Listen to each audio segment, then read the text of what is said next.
नमस्कार दोस्तों, bee keeping India YouTube channel पर आपका हार्दिक स्वागत है। दोस्तों, आज हम आपके लिए एक बहुत ही शानदार वीडियो लेकर के आए हैं। जिन साथियों ने हमारे चैनल को सब्सक्राइब नहीं किया है, कृपया करके हमारे चैनल को सब्सक्राइब कर लें ताकि उनको आने वाली सभी वीडियोज़ के नोटिफिकेशन आसानी से मिल सके। साथियों, आज हम आपको बताने जा रहे हैं कि रानी मधुमक्खी कैसे बनाई जाती है, बिल्कुल एक नए ढंग से। साथियों, अभी हम इस बी कॉलोनी के अंदर ये देख रहे हैं कि इसमें रानी मधुमक्खी है या नहीं है। साथियों, उसी डिब्बे में आप रानी मधुमक्खी बनाएंगे जिसमें रानी मधुमक्खी नहीं है। तो ये जो बॉक्स है जिसमें कि मधुमक्खियां हैं लेकिन इसमें रानी मधुमक्खी नहीं है, तो उसमें रानी मधुमक्खी बनाने से पहले अच्छी तरीके से जांच पड़ताल की जा रही है। उसको चेक कर रहे हैं अच्छे से कि डिब्बे में कोई रानी है तो नहीं। अगर उसमें रानी है तो उसमें नई क्वीन देने की ज़रूरत नहीं होती। तो साथियों, ये जो जानकारी है आपको इस चीज़ के लिए को बताने के लिए है कि जिस डिब्बे में रानी मधुमक्खी ना हो उसमें रानी मधुमक्खी कैसे देते हैं। तो साथियों, ज़्यादा दिन तक जब रानी मधुमक्खी किसी डिब्बे में नहीं रहती, किसी कॉलोनी में नहीं रहती, तो वो वर्कर्स को अंडे भी नहीं दे पाती है। और अंडे जब किसी कॉलोनी में नहीं रहते तो उससे रानी मधुमक्खी बना पाना बड़ा मुश्किल होता है वर्कर बीज के लिए। तो इस तरीके से आप देखोगे कि रानी मधुमक्खी की जांच की जा रही है। एक एक छत्ते को निकाल करके अच्छी तरीके से देखा जा रहा है कि इसमें कहीं रानी मधुमक्खी है तो नहीं। दोस्तों, इसके साथ ही रानी मधुमक्खी है या नहीं, ये इस चीज़ को देख करके भी पता लगाया जा सकता है कि उस छत्ते के अंदर या उस पूरी कॉलोनी के अंदर अंडे हैं या नहीं है। तो अगर अंडे नहीं है तो इसका मतलब है कि आपकी जो कॉलोनी है वो क्वीनलेस है, इसके अंदर रानी मधुमक्खी अभी नहीं है। तो दोस्तों, इस प्रकार से आप देखोगे कि पूरी जो कॉलोनी है वो क्वीन लेस है। और उसकी हालत देख सकते हो आप सब कि मधुमक्खियाँ बहुत कम हैं। धीरे धीरे ये मधुमक्खियाँ बिल्कुल ही कम हो जाती हैं। और रानी मधुमक्खी साथियों तभी बनाने का फ़ायदा है जब आपका जो मधुमक्खियों का जो सीज़न है वो तेज़ी पे हो, जब बाहर पर्याप्त मात्रा में पोलन, नेक्टर और सभी सुविधाएं मौजूद हों, फूलों में से नेक्टर आ रहा हो और पोलन उचित मात्रा में बाहर उपलब्ध हो। पोलन की ज़रूरत इसलिए रहती है क्योंकि रानी मधुमक्खी जब पैदा होगी और अंडे देगी तो वो जो अंडे हैं और जो लार्वा बड़े हो जाते हैं उनको खिलाने के लिए पोलन की ज़रूरत होती है।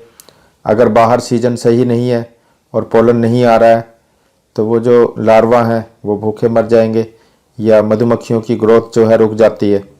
तो साथियों, इस चीज़ का ध्यान रखेंगे कि ऑफ सीजन में जब बाहर फूलों की खेती नहीं हो या फूल ना हो किसी प्रकार के, तो उनमें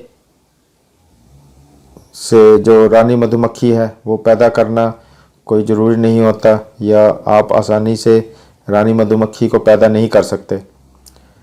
और एक कारण और भी होता है, जब सीजन तेज़ी पे होता है तभी रानी मधुमक्खी बढ़ाई जाती है क्योंकि ऑफ सीजन में ड्रोन्स पैदा नहीं होते। अगर ड्रोन नहीं है तो रानी मधुमक्खी अगर पैदा भी होगी तो वो मैटिंग नहीं होगी उसकी, और मैटिंग नहीं होगी ड्रोन के साथ तो वो जो रानी मधुमक्खी पैदा होगी उसके अंडे देने की शुरुआत नहीं हो पाएगी। तो साथियों, इसलिए सीज़न ज़रूरी है ताकि उसमें ड्रोन भी हों, और ड्रोनों की संख्या पे ही निर्भर करेगा कि रानी मधुमक्खी जो है अंडे देने वाली बनेगी या नहीं बनेगी। तो साथियों, इस प्रकार से आप देखोगे कि एक एक छत्ते को बहुत बारीकी से नज़र दौड़ा करके ये देखा जाता है कि रानी मधुमक्खी है या नहीं है, और रानी मधुमक्खियों की जो स्थिति है उसका भी पता लग जाता है कि कौन सी जगह पे है। अगर कई जगह पे मधुमक्खियों का जो झुंड है वो इकट्ठा हो रखा है, तो उसमें भी आप हिला करके मधुमक्खियों के या थोड़ी हवा दे करके उनको छिटका करके आप सब देख सकते हो कि कहीं उनके आसपास कहीं कोने में रानी मधुमक्खी तो नहीं बैठी है। तो साथियों, इस प्रकार से आप सब देखोगे कि इसको जांचने का तरीका कैसा है कि रानी मधुमक्खी को कैसे ढूंढते हैं, किस तरीके से हमने तलाशना होता है। साथियों, छत्ते के दोनों तरफ हमने देखना होता है, क्योंकि छत्ते की 2 साइड होती है और दोनों तरफ में से किसी भी साइड में रानी मधुमक्खी हो सकती है। तो इसलिए हमें अच्छी प्रकार से जांच लेनी चाहिए कि रानी मधुमक्खी जो है कहीं छिपी हुई तो नहीं है, ताकि जब हम रानी मधुमक्खी बनाएं तो वो सही तरीके से बन पाए। और किसी भी डिब्बे में 2 रानी मधुमक्खी नहीं रहनी चाहिए।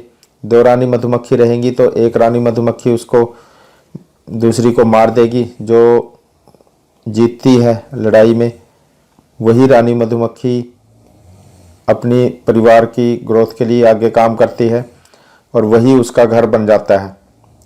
तो साथियों, इस प्रकार से धीरे धीरे हमने एक एक छत्ते को निकाल करके एक बार नहीं बल्कि 2-2 बार देख लिया है कि इसमें रानी मधुमक्खी नहीं है। और अब इसको रानी मधुमक्खी नहीं है तो इसको बनाने के लिए हमें कोई और कॉलोनी की रानी मधुमक्खी देखनी है जिसके अंदर रानी मधुमक्खी हो, और उसको इस डिब्बे में डालेंगे जिसके अंदर रानी मधुमक्खी नहीं है। और उस डिब्बे में जिसमें से हम रानी मधुमक्खी निकालेंगे उसकी स्थिति कैसी है कि उस डिब्बे में पहले से रानी मधुमक्खी ने अंडे दे रखे हैं होंगे जिस डिब्बे में से हम रानी मधुमक्खी निकालेंगे। और क्योंकि रानी मधुमक्खी जो है उस नए डिब्बे में से जिसमें से हमने रानी मधुमक्खी निकालनी है उसमें पहले से अंडे दिए होते हैं, और चूंकि उसमें पहले से अंडे दे रखे हैं रानी मधुमक्खी ने, तो जैसे ही उसमें से जो रानी मधुमक्खी है उसको हम बाहर निकाल लेंगे तो जो पहले से अंडे दे रखे हैं रानी मधुमक्खी ने और उसके जो वर्कर बीज हैं या वर्कर मधुमक्खियां हैं, उसकी रानी कहाँ पे है, उसकी रानी की तलाश हो रही है। इस तरीके से धीरे धीरे हम एक एक छत्ते में देखने की कोशिश कर रहे हैं कि रानी मधुमक्खी कौन से छत्ते में है। दोस्तों, जब तक रानी मधुमक्खी किसी डिब्बे में रहती है तो उसमें अंडे देती रहती है अपनी कॉलोनी में, और जिस दिन अभी हम जब रानी मधुमक्खी को इस डिब्बे में से निकालेंगे तो उस समय भी रानी मधुमक्खी ने अंडे दिए होंगे। और जब इस डिब्बे की रानी मधुमक्खी हम निकाल लेंगे तो दूसरे डिब्बे में डालने के बाद इस डिब्बे में जो कि क्वीन से लेस हो जाएगा, रानी मधुमक्खी के बिना हो जाएगा। तो जैसे ही रानी मधुमक्खी बाहर चली जाती है, वर्कर मधुमक्खियों को ये पता चल जाता है कि हमारे पास रानी मधुमक्खी नहीं है। तो जो रानी मधुमक्खी ने अंडे दिए होते हैं उसी अंडे को रॉयल जेली पदार्थ कुछ ज़्यादा मात्रा में देना शुरू कर देती हैं, जिससे 16 दिन के बाद उसमें एक नई रानी मधुमक्खी पैदा हो जाती है। और दोस्तों, रानी मधुमक्खी का जो अंडा है और जो वर्कर मधुमक्खी का अंडा है लगभग एक सा ही होता है।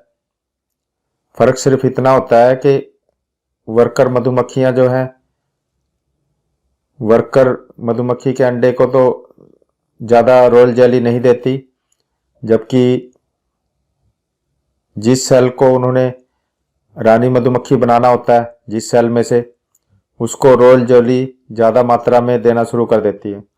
साथियों, वर्कर मधुमक्खी भी मादा मधुमक्खी ही होती है जो कि अंडे नहीं देती, जबकि रानी मधुमक्खी जो है वो भी वर्कर मधुमक्खी की तरह ही होती है, लेकिन क्योंकि उनको रॉयल जेली खिलाया जाता है तो उसके कारण से वो जो मधुमक्खी है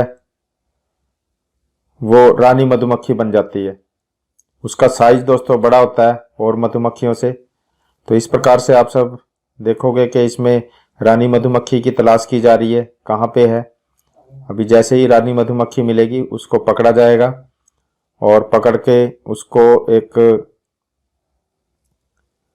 क्वीन केज होता है, यानी क्वीन पकड़ने की एक जाल होता है, एक तरह का पिंजरा होता है जो कि प्लास्टिक का बना होता है, जिसके अंदर छेद होते हैं और उसमें से जो रानी मधुमक्खी है वो बाहर नहीं निकल पाती और उसी के अंदर रहती है और उसको पकड़ के उसके अंदर डाल दिया जाएगा।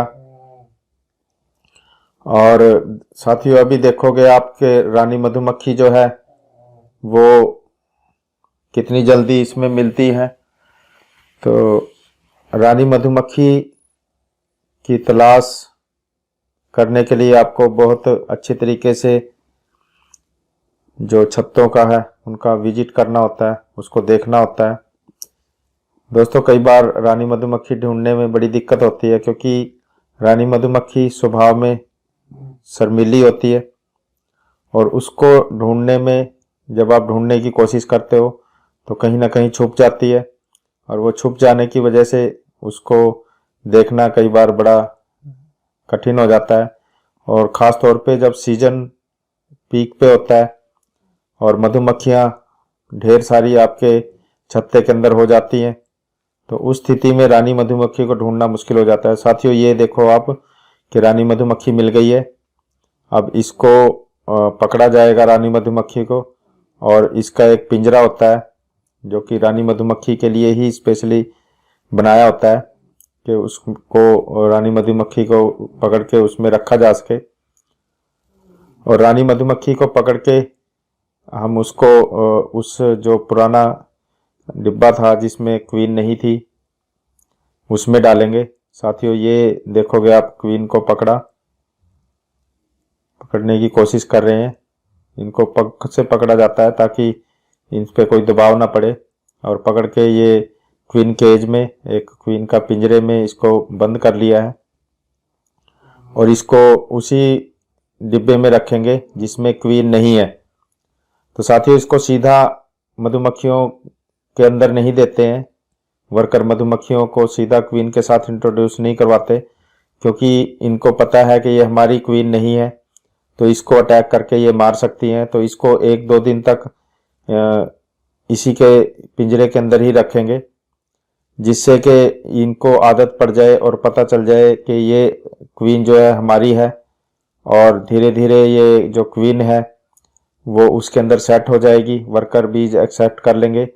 और उसमें छेद दोस्तों इसलिए किया होता है ताकि उनको जो फीडिंग है रानी मधुमक्खी की वो वर्कर द्वारा किया जा सके। तो साथियों इस प्रकार से नए बॉक्स के अंदर एक क्वीन चली गई है, और पुराना जो बॉक्स है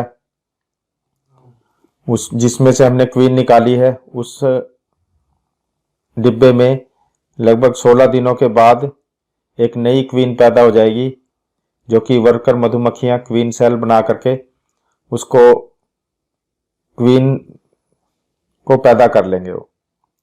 साथियों ये थी आज की जानकारी, और बाकी की जानकारी के लिए आप सब हमारे चैनल के साथ बने रहें और चैनल को सब्सक्राइब कर लें, ज़्यादा से ज़्यादा शेयर करें ताकि और लोगों को लाभ इसका मिल सके। आपका वीडियो देखने के लिए बहुत बहुत धन्यवाद। Thank you very much.